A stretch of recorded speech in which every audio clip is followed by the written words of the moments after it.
Hey guys, Jess from Knockout Print Shop. Today I have for you a video about my Inkwell Press Planner. So I got a wonderful email from one of our customers, Crystal, saying, hey Jess, can you give us some insight into potentially integrating the Moxie Life goal setting system into the Inkwell Press, or just kind of do an updated goal setting in your Inkwell Press Planner because you've been doing Moxie Life videos because you've been exclusively using that planner.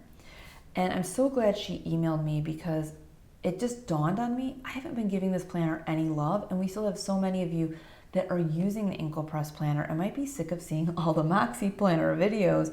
So I was like, thank you for bringing that to my attention, because even though I'm not actively using this planner, I can definitely go in and do videos on it to keep you guys, give you ideas and just show you different things, because obviously I've used it for like years and all that. So this is going to be a video, I think, on goal setting. So we'll see. So first things first, I want to talk about goal setting in your Inkwell Press Planner. So a few things. This is the setup, obviously, for your annual or your big goals. If you watched my 2020 Inkwell Press review something, I don't like how she restructured this page. I think this is very bleh to write on, but it serves its purpose, right? You can write down your goals in each category.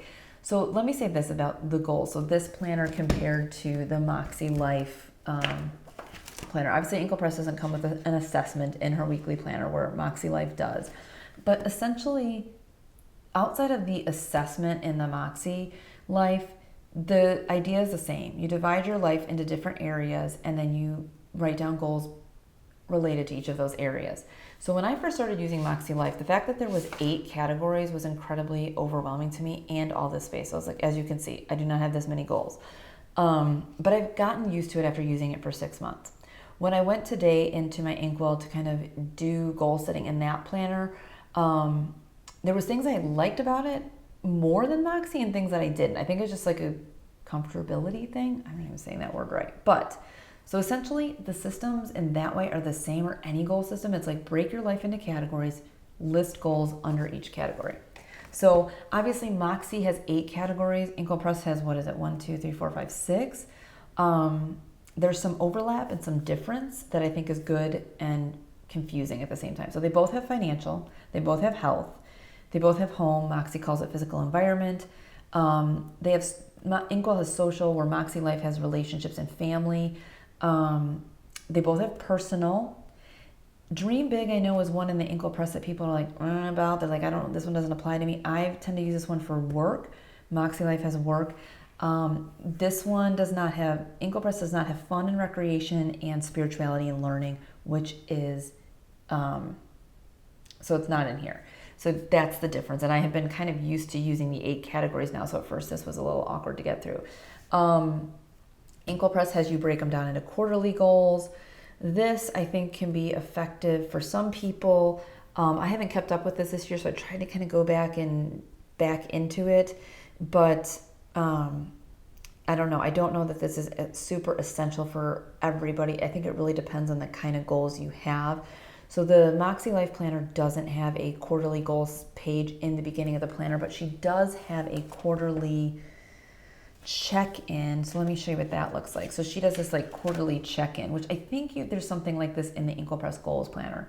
So she just has you check in on your scores on each area, which I do find helpful.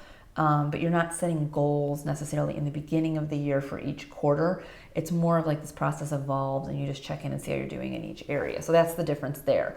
As far as creating something like Moxie Life's quarterly check-in in your Inkwell Press, honestly, what you can do, I know Sierra, the creator of Moxie Life, I'm pretty sure she has the assessment as a download on her website, I think. If I can find it, I will link it below. So you could use that assessment, and then you could definitely go into the Inkwell and change these categories to make them the ones you want that coordinate with Moxie, and maybe you only use 6 of the 8 in here. So you could kind of do that. And then honestly, this quarterly compass page is basically just arbitrarily giving your a number on 1 to 10 in each area. So you could do that every quarter if you wanted to on the notes and reflection page in your Inkwell, where's the notes and reflection page? Even back here, or maybe you could go here and write each area of life and go 1 to 10 and then compare that. You could do that at the end of each quarter. So that's a way to create that if that's something you're looking for. But I do think it's beneficial at the beginning of the year, or whatever time you get your planner, or whenever the heck you want to do it, setting some annual or long-term goals. And then deciding if you want to break them down into quarterly goals in each area. The one thing I will say when I was backing into this and kind of like trying to write this down after the fact was the colors of this year I don't like. I don't like this color wheel. And one of the reasons I don't like it is so many of the colors are similar. When you're writing stuff in here, it's hard to remember which one is which. I should have wrote like a P for personal and S for social in each one of these. Because these two colors are darn near the same and these are very similar. So when I was writing my goal, I'm like, oh shoot, that's actually the work goal, not the personal goal. So a side note, I personally just don't like the color palette for the goals this year. Okay, so let's fast forward into this month, which is July. So in Moxie Life, her monthly goal, so Inkwell has got your mission board. Let me get this. Moxie has a 2-page goals page. So it serves the same purpose as the mission board, in my opinion. This is giving you a lot more space than this. So if you're somebody that likes to dig deep and have a lot of different goals under each category, maybe you would like something like this. Personally, for me, sometimes it is too much, but I have gotten accustomed to it. And sometimes I just dump like monthly to-dos in it. They're not necessarily goals. So with the Inkwell, you can do the exact same thing. So here I used our goal hexagon colors so that I could cover up the color palette for the month and make that coordinate, as you know, with these colors. You can see these are so similar. So I just wrote in the categories and I changed Dream Big to Work. So I have a lot of the similar ones. Like I said, money is in the Moxie Life, home is health, personal, social is relationships. I changed this one to work, and then I added fun. And the last one she has, it's not on here, is spiritual, and I just didn't even, I could have used this blank gray one that comes in our mission board hex kit, but I didn't do that. I just wrote my word of the year in there. So I just hand drew lines on with a ruler and went in, and all the stuff that I have here listed, I just transferred that into here, simplified some of it. Sometimes when I have more lines to write, I take up more lines. And it's not necessarily intentional. So sometimes I really do miss the very small space of the mission board. But again, it just depends. But you can create the same thing. So you take your big goal, annuals, break it down into your monthly. It's the same process in the Moxie Life Planner. So I did the same thing here. And then in the Moxie, you actually have before each week this weekly actions page. Where you go in and take the bigger monthlies and break them down into weekly action steps. For me, some of these monthly into weekly are repetitive. Sometimes they get broken down smaller.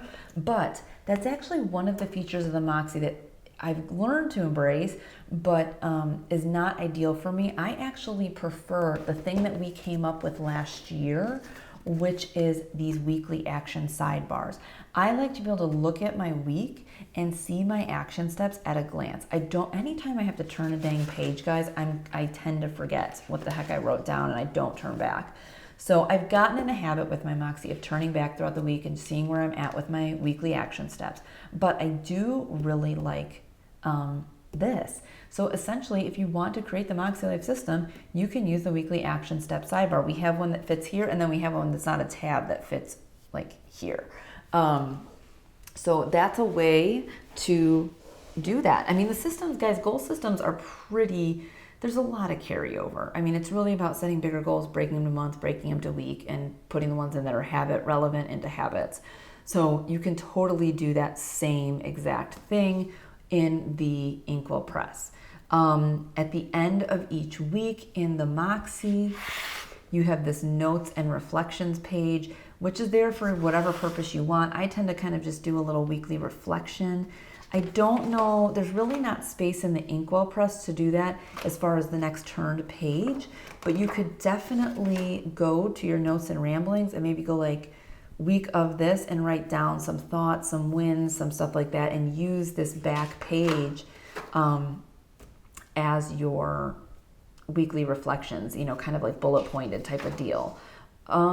This page I don't tend to use, so we're not going to really talk about that. I haven't thought that through. But I think that's really the best way to, if you want to integrate something like the Moxie system into the Inkwell, there's so much carryover. The thing that's you won't see in the weekly Inkwell Press, obviously, is the assessment, the initial assessment, the quarterly assessment, and that weekly notes and reflections page in between each one, and then the weekly action steps. But you can streamline it. Like I said, it's a very simple system. Monthly goals, weekly action steps. That simple. Don't make it complicated or overthink it. Keep it nice and simple. So I don't know if that helps you guys. If that's kind of a way to think about which one is right for you or how to create that system in the Inkwell Press. I do miss my discs a ton, and I hope one day Moxie Life comes out with a disc-based insert. But you know, I just want to thank Crystal again for giving me this suggestion, because I will make an effort to do more videos, whether it's like a comparison between the two planners or doing some planning videos within the Inkwell Press planners. And for those of you that are using that planner, because again, you're not all using the Moxie Life, and I need to make sure I'm giving attention to the Inkwell too. So please let me know if you have any questions about what I talked about today. If you would like to see certain videos about the Inkwell Press planner, please let me know, because I'm definitely open to ideas that you would have. All right, guys, I will talk to you in the next one.